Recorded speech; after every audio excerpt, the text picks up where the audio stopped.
So what was I doing there? Well, I worked for 5 years for a charity called Agapé, and Chris isn't allowed to answer this because he got it right last time at Leamington. Does anybody know what the word Agapé means? Or even what language it is? It's Greek. It's Greek, yes. It's one of the Greek words for love. So literally, this talk is in Russia with love, because I worked for a charity called Love and I was in Russia.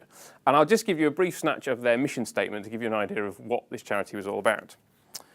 Agapé is a Christian charity dedicated to addressing the spiritual needs of the UK by helping people see, hear and understand and be forever changed by the person and claims of Jesus.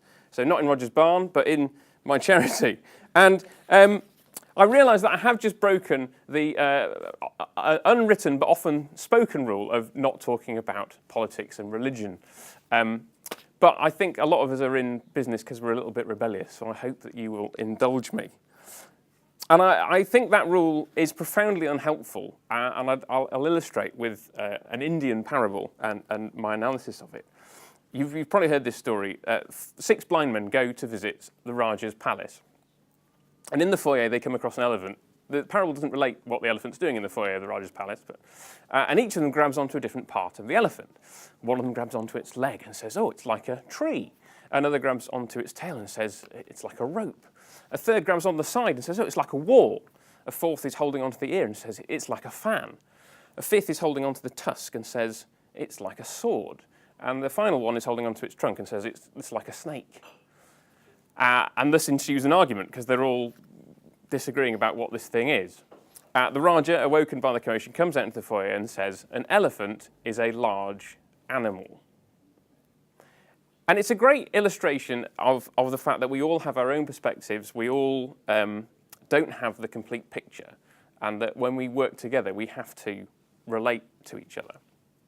I think the problem is when we apply this parable to matters of ultimate truth, the teller of the parable has a problem, because either the teller of the parable has to put themselves in the place of the Raja and say, well, I know, you guys are all blind, but I know what's going on, and claim some kind of special insight into the ultimate nature of reality.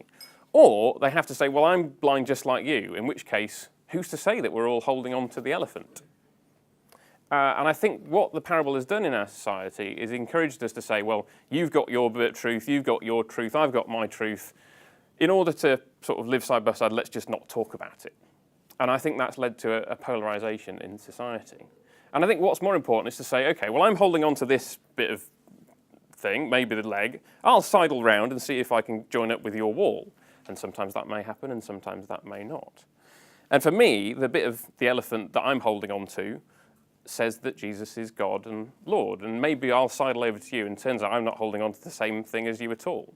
And how do we resolve that? We have to talk about it. We have to debate it. We have to figure out what is going on. And maybe I'll discover that I'm wrong. Maybe you'll discover that you're wrong. Maybe we'll both figure out a way of fitting our philosophies together.